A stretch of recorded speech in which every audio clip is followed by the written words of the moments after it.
Good.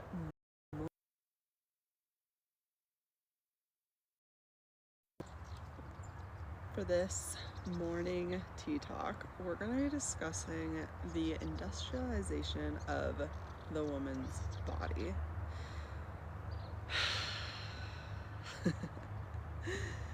So this started about the 1800s when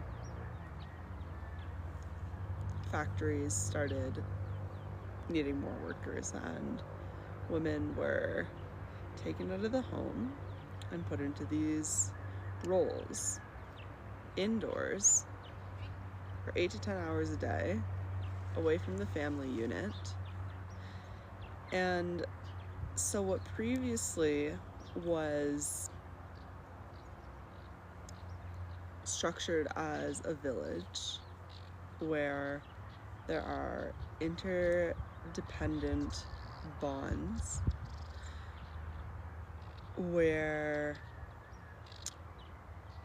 women were able to focus on child rearing, homemaking, like art and culture. Those roles still existed, but rather than communing, wisdom weaving, and sharing responsibility and reciprocity, there's this like silo effect that happened where family units then became nuclear, right? Nuclear family being like a mother, father, and like kids being the family unit, rather than this generational and communal entity or organization. So where women used to be able to like give birth, be nurtured in that process, be present with their children throughout their lifespan, now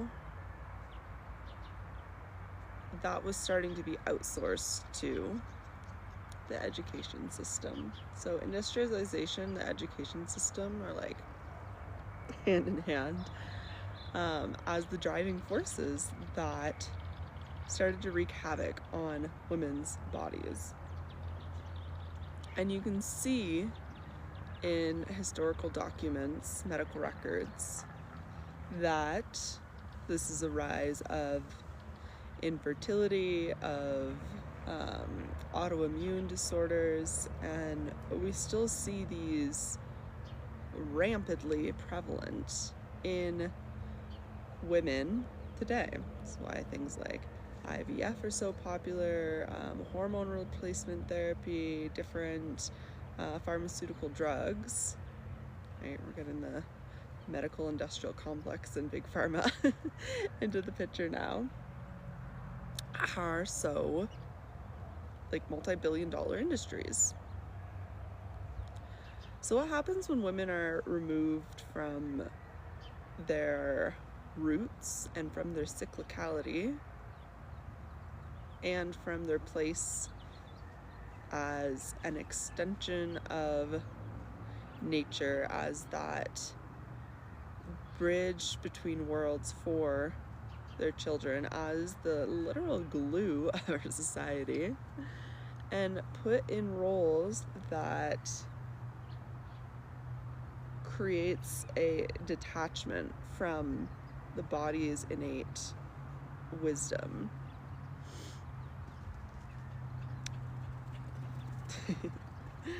Dog just ran by. This is when this split between like our mind and our bodies like came back into the like mainstream culture, really.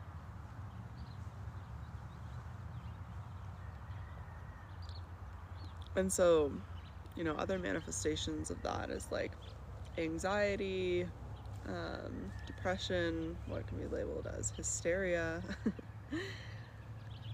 women being crazy. It's like, no, we're not crazy. We're just disconnected from our innate biology, and biology always wants to reestablish homeostasis, right? This equilibrium in the system. And how it does that is by pushing out these like hormonal responses, these cascades of neurotransmitters and hormones. And that's going to happen regardless of the environment. And so when that's happening and the environment's not supporting that regulating homeostasis function, then the body starts to attack itself, right? Because when these cycles, when these energetic impulses are not completed, these biological cascades, right, whatever perspective we want to look at it from, then that gets suppressed and stored. And when there's like, think of like all this energy trying to move and it's stuck, well, then it starts to like, kind of like a bomb, like self-destruct. And that is things like, PCOS, no,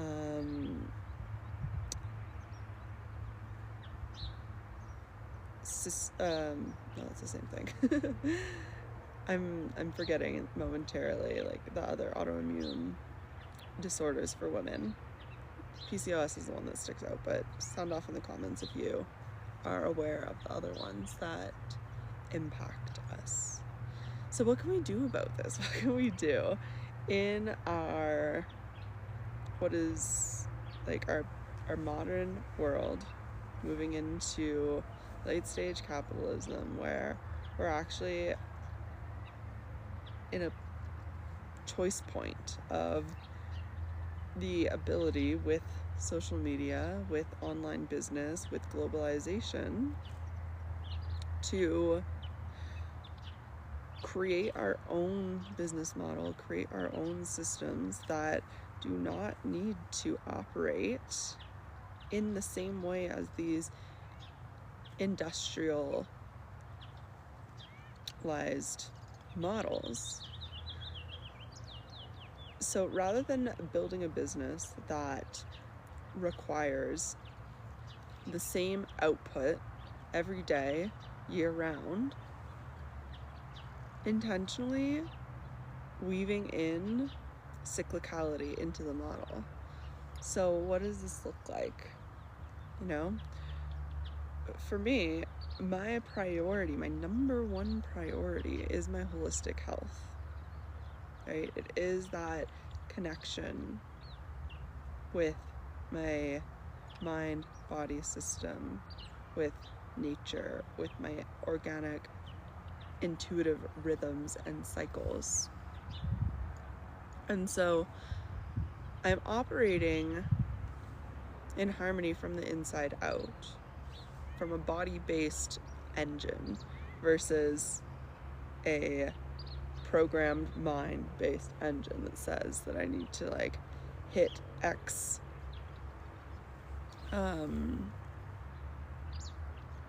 milestones and achieve Y goalposts in Z amount of time.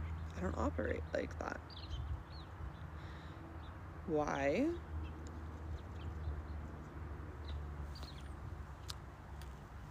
Because while that might benefit me individually in like a myopic view of reality, and it might benefit someone else who is receiving my awareness and my services,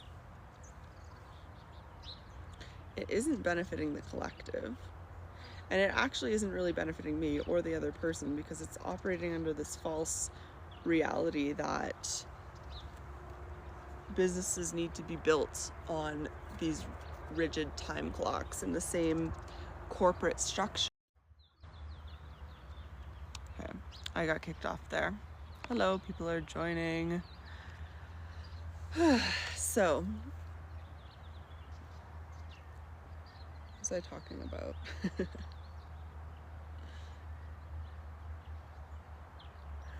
Output not being the same every day. Like, that structure of like, you need to show up the same every day with the same energy level to the same level of productivity is not coherent with how women optimally operate, right? That's like an outside in structure. And this, you know, these cycles, these rhythms, yes, from a, like, you know, a year calendar perspective, but also from a month calendar's perspective, right? Our wombs are our greatest asset to leverage in a business, and allowing that to actually be the driving engine.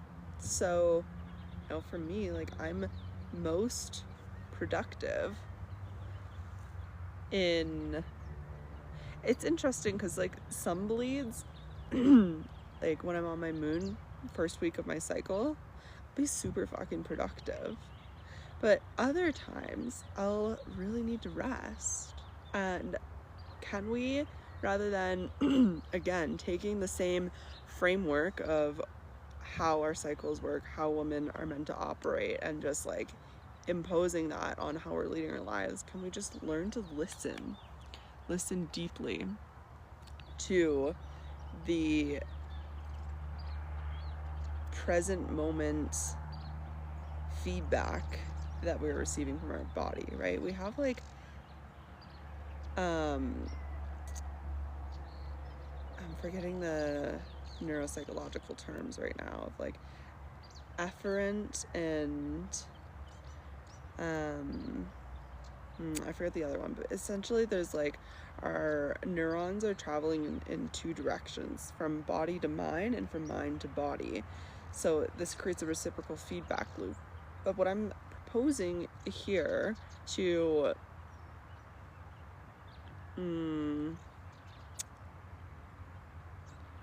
shift the paradigm from the programming of industrialization in our bodies to operate from the point of mind is telling the body what to do, flip that and operate from the body is telling the mind what to do. The mind is the tool, the body is the engine. And we're not a machine, right? We are part of nature. Like, nature is not going to bloom all year round. And, you know, I'm gonna throw another nature quote at you. Like, nature never hurries, yet everything is always accomplished. In this like cyclicality, in this like rhythm that is the original template that is programmed into our DNA. So how do we make that shift? How do we recognize where we're still operating in an industrial complexes model and a corporate structure in our business model, even though it's like, you know, you might have made that 1% difference? How do we actually like not say it's not an improvement, it's not a betterment, it's not a 1% shift, it's an entirely different paradigm? We're quantum leaping here.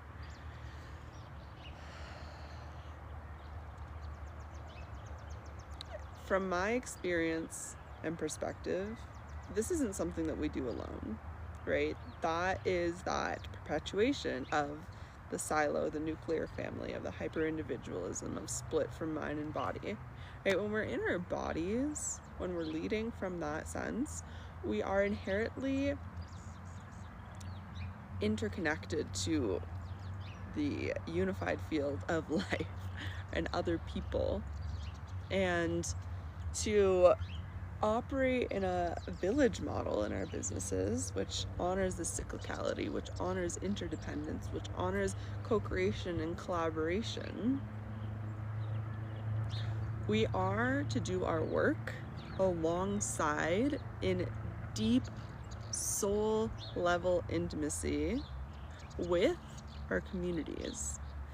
And so each person's zone of genius gets to be leveraged in this way so that we're not hyper independent, we're not over functioning and high achieving and high performers and on mode all the time. That makes it really fucking difficult to be present with our bodies, with ourselves, and as a function with our children, with our lovers, with our community members, to actually really deeply become aware of not only our intuitive rhythms and cycles, but how that is woven into the collective, and how, you know, maybe for 3 weeks out of the month you are operating in more of an output way, and you take 1 week and you don't have any output expectations on yourself. This can look like arranging calls on your calendar, meetings. It can look like how you structure your standard operating procedures in your organization so that cyclicality gets to be leveraged, so that when you're in your most creative, you're tending to those architectural pieces of your creative projects, so that when you're in less, like maybe you're in luteal, then you want to be doing like some of the things that are less output intensive, like, you know, maybe I don't know, doing more of the logistical and the back end pieces, or whatever that is for you, right? That's how like I conceive it and implement it. But maybe those logistical pieces take a lot of energy for you and the creative parts don't. So it's really like there's no hard and fast rules. That's the point, right? It's this not individual, but like individuated, like from a Jungian perspective, where we fully come into our expression of our unique essence in who we are being and how we are being, both the content and the context. And that opens the door more than any expert strategies, more than any prestige positioning, more than any qualifications or like education or reputation status is going to create the impact and influence you're here to have. This is embodied frequency first leadership, rather than a mind-based leadership that is projecting direction and influence onto people without attuning to what's already present within that unique being and their place within the whole, right?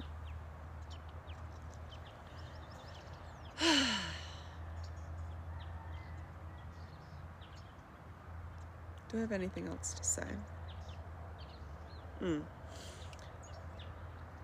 So to actually make a paradigm shift to quantum leap, it's a matter of frequency and alignment, right? So how do we align our frequency? Well, we take a look and attune to what is present within our energetic field, what is present within our physical body, in the sense of stored emotion, energy and motion, that like what I'm getting back to, of these like cascades of hormones that want to move, right? And this can be expressed as rage against the system. This can be expressed as grief for what we didn't receive. This can be expressed as fear of the unknown, right? And can we create spaces that allow the movement of all of those emotions that have been deemed as negative, low vibration, as a function to maintain this machine of industrialization Right? It creates that separation because emotions are in our bodies. So processing, moving through that layer, being witnessed in it. This is the foundation of my embodied evolution method. So that we can root into our original template of our soul mission. And again, not only in content of, you know, what we're putting out into the world, like our mentorship, like our retreats, like our services, like our, you know, whatever your mission is. You know, some people it's like hospitality, some people it is experiences in nature, like whatever that is for you, whatever your soul has come here to create.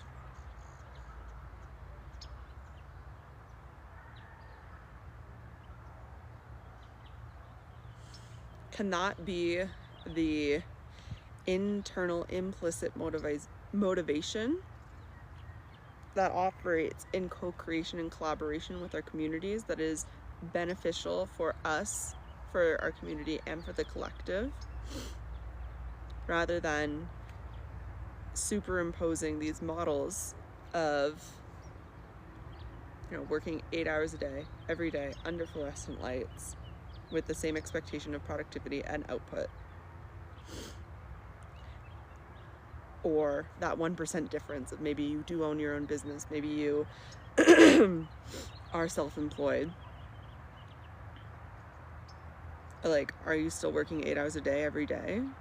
Do you still feel that external that has been internalized, that we mistake as, you know, ambition or identity, to propel you into the illusion of needing to hit certain milestones, be that money, be that scale, be that volume of clients that you see, right? Really taking a look honestly at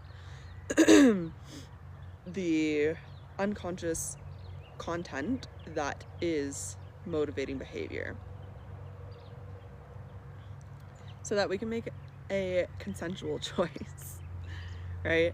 And okay, I'm like gonna play devil's advocate a little bit. It's like, this is not like, okay, you listen to this live and then you go implement it and you're like, thanks, Shanice, like my life is different now. No, this is a process, and I have been actively engaging with this process within myself for the past like 6 years, to where when I wake up, like, yeah, I'm here right now, right? So this is something that I'm doing, but I'm also sitting in the sun.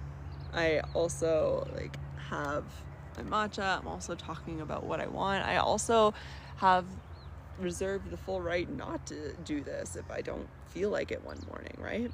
But this is actually something that's nourishing me, that is creating more energy to go into the rest of my day with direction and rootedness in my mission.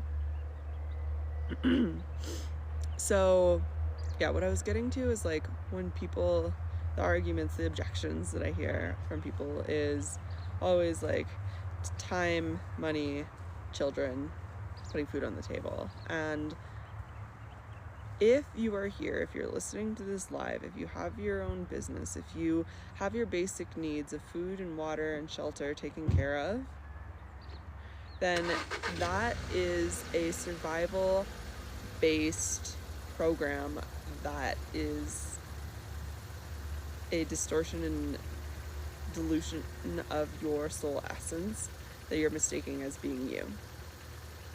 You're mistaking as being just the way things are. And we can scaffold this shift, right? Like, you can keep operating in an industrialized fashion as long as you need to, as long as you convince yourself that you need to. But it's about shifting our sense of trust and provision from these external models that are actually making us internally, spiritually, energetically poor, to bringing that trust inwards of I, as a direct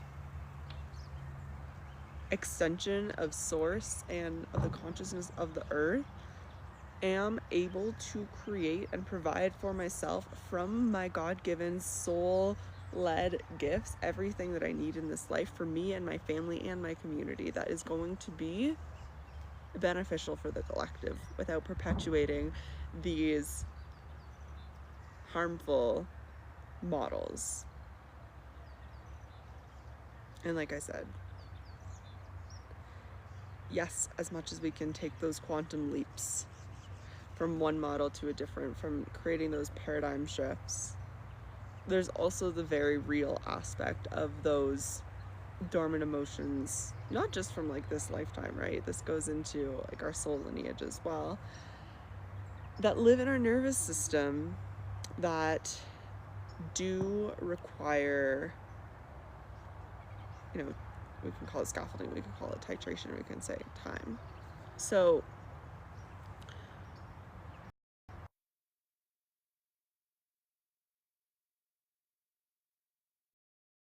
that is going to serve you is that first step in returning to sovereign stewardship of this body vessel and your mission in this life. To rebirth realities that rebuild the village model. First within ourselves, then within our immediate environment, our relationships, our business, we're in relationship with everything, and then that gets to ripple out into the collective to restore this connection to our womb, to our vitality, and to our holistic health as women. And as one of my dear friends, Matatea Shangi, the dream woman, who has so magnificently gone through this metamorphosis herself, being like a top performer at Deloitte and NASA, to launching her own business that focuses on women as the acupuncture point of society, to create a family environment that allows everyone's highest heart's desires and soul gifts to be expressed as the engine of the family unit, of the business, of the community, rather than from the outside in. This hooks into our motivation, our drive, our ambition, our gifts, our performance, and our achievements. And I just want to leave us on this like note of, if you've been coming to these lives for the past few days or watching them on the replay on YouTube, you've seen like my energy has shifted every day. The first day when I was doing the tea, I was like, ah. And then the other days after that too, I was like a lot more animated, a lot more energetic. And when we're operating from this outside in perspective, then we can, and receiving the feedback, right? Like on those days I had so many people, more people on the live, I had so much more engagement. We can start to force ourselves into those same output, same energy, same productivity, same engagement, same results every day framework, and start performing that energetic expression, or make ourselves wrong for like, I didn't sleep well last night and so I feel a little bit more tired today, and can that be okay? Can I go through my day with the energy level that is authentic to me, where I am within my individuated cycle and rhythm? And you know, in partnership, can you communicate that? Like, I love Brene Brown, I think was one of the people that popularize this of checking in with your partner and being like, okay, where are you at today? What percent are you at today? And, you know, her example, I think she said she was at like 10% in terms of energy. So then that day her partner would be like, okay, I've got the 90%. And that gets to, when we're not operating just in these nuclear families, extend into the wider community so that each person gets to have their experience of being lower energy and being supported in that, and it not being wrong, it not being something that needs to be overridden for performance. And that's why I'm so passionate about rebuilding the village with my movement, the Rich Revolutionaries. If you haven't already, go check out my podcast, available on all streaming platforms. Also, if you're watching this on YouTube, I have it in a playlist here on YouTube. You can check it out. I've had the absolute honor and privilege of hosting so many incredible guests, women, to weave this rich tapestry of perspectives, of different perspectives of how we're bringing the new earth into manifested reality. And that starts with embodying that frequency and making choices from that place for ourselves first. And that is what's going to create the social cultural shifts. It's not going to be by fighting the systems. It's not going to be by trying to make them wrong or putting all of our attention there on disproving or disrupting, right? We can mention it to bring in perspective and contrast and break beliefs and offer new possibilities. But it's like really what energy is driving that expression? Is it creation or is it destruction? And we do need both, but being aware of like that internal or external motivating factor. Because when we are operating from external motivation, and like we learn this in motivation, emotion, and psychology, and and neurobiology too, that is something that has like negative returns over time, versus implicit motivation, like I said, coming to this TikTok live today, it has exponential returns over time because it is regenerative, it is fueling, system is reciprocal. And then aside from the podcast, if what I shared about embodied evolution appeals to you and you want to hop into the journey of going through this process of unlearning, of deconditioning, of rebirthing realities together, and I have mentorship spaces where we can do that together, side by side. No hierarchy. I don't have all the answers, but I do have really fucking good questions, and I'm here to hold up the quantum mirror of power for you to come back into your original template and build your movement from that village model, rather than replicating industrialization and corporate structure that creates separation between mind and body. DM me for that, and if you go to the link in my bio, I have the application that you can have a flirt with there. Thank you for being here. Thank you for your willingness to look deeper inward of what are these motivating factors, where are these conditions and behavioral norms arising from, and are we choosing them from conditioning unconsciously, or are we choosing consciously of how we're showing up in each moment from our sovereign choice? Much love.